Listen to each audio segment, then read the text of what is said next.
Friends, I'm going to start my sermon this week by saying something that is blindingly obvious. The COVID-19 pandemic is exhausting. We are into our 11th month of quarantine. We're sick of wearing masks. We're tired of being cooped up. We're done with having to evaluate every human interaction, wondering if it was dangerous and if we're going to need to go have someone stick yet another Q-tip up into our sinuses and then tell us we need to go into an even deeper isolation. There is hope on the horizon.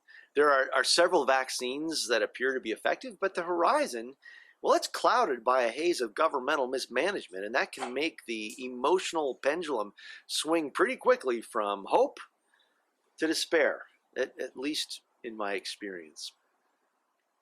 I feel like I'm about a lap and a half into an 800-meter race. Now, here I need to apologize for using a sports metaphor. I'm actually breaking one of the rules that has governed my preaching since 1993 when I was interviewing for my first job out of seminary. As part of that process of being called to work at Gonzales Presbyterian Church, I preached an audition sermon at a nearby church, and it's what Presbyterians call a neutral pulpit. And so I was preaching this sermon at Northminster Presbyterian Church in Salinas, and after worship, an elderly gentleman thanked me for not using a sports metaphor in my sermon.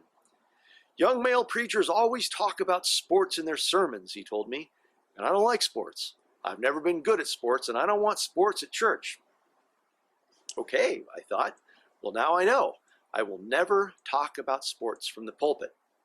And for the most part, I've been true to that commitment, but there are some passages of Scripture that make direct reference to sports. And this week's lesson from the end of Isaiah 40 is one such passage.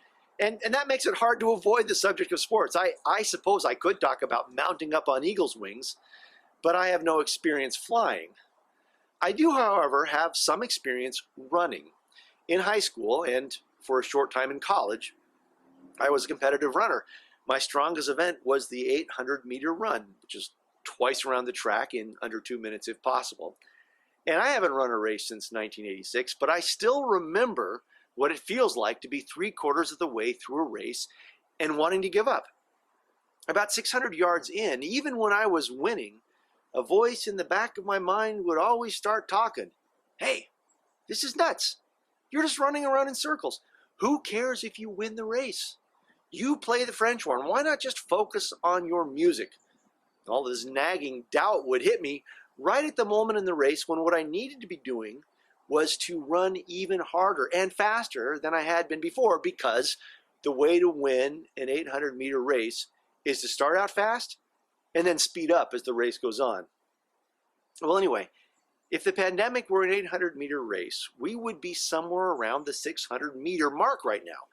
The finish line is up ahead on the far side of a big curve, much closer than it was before, but still far enough away that exerting a little extra effort feels like an act of folly. The voices are telling us to ease up on the things that we do to stay safe or to give in to despair, when what we really need to do is to push on with greater effort and determination until we cross the finish line. But where does the strength come from? Well, the answer, of course, is that the strength necessary to keep moving forward through to the end of this pandemic, it comes to us from God. It is a gift of divine grace. But in saying that, I acknowledge that I am once again breaking one of the rules that guides my preaching. That is, well, I wasn't a pastor very long before I realized that giving overly simplistic answers in a sermon is ministerial malpractice. But there are passages that can seem straightforward and kind of uncomplicated. This week's passage from Isaiah 40 is one of them. Human strength grows frail, but God can renew our vigor. If we wait for God to fill us with strength, we can fly, we can run without growing weary, we can walk and keep on walking. It all seems easy. Pray, meditate, find beauty, and focus on what is good and true. Be kind and gracious, practice resurrection. Do all these things and more, for the Holy One is in such things, and by her grace, help is on the way. Yet, that's easy to say and harder to do. Such simplistic spirituality hardly seems up to the task of addressing the challenges of a pandemic, the sadness we all feel because we miss seeing our loved ones unmasked and face to face. the loss of financial stability, the missing year of education, the Zoom fatigue, the unbearable sadness felt by the families of nearly 450,000 people in the United States and more than 2 million people globally who have succumbed to the COVID-19 virus. Is it really enough to say, buck up, God will make you strong? When I answer that question, let me say that the words of this week's passage were never meant to be cliche or milquetoast. These words were first spoken by the prophet to a people living in exile. That depends on who you ask. Some more traditional scholars think these words were written before the exile, when Jerusalem and the surrounding countryside were living under a constant threat of attack, first from the Assyrians and then from the Babylonians. Either way, whether you go with modern scholarship or with more traditional scholarship, either way, these words were directed to people who were enduring trials much greater than masking and social isolation. They were facing exile. They were facing the violence of warfare, probably both. And the message may seem simplistic, wait for God and your strength will be renewed, but how? Where does that sacred energy come from? How does it arrive? That's not so easy. Now, the easy thing here would be to say, well, just believe in God. If you believe in God, then God's strength will come to you. And well, that's not wrong, but it's also not enough. So you also have to believe in yourself. You have to believe that with an infusion of holy strength, your weary limbs can yet carry your body across the finish line.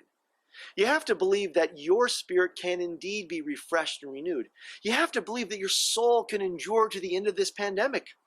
You have to believe that the seed of strength that God's Spirit has planted within you can grow and will yield a great harvest. And let me say this. I believe in you. I know you can endure to the end of this crazy season. I believe God is alive in you and all around you, and I believe that with prayer and quiet meditation, in the search for beauty and in the embrace of what is good and true, you will not be frustrated as you wait for an infusion of God's strength. And some of us may fly like eagles, and some of us may run, and some of us may walk, but together, we will make it through to the end of this strange and difficult time. This, I truly believe. Amen.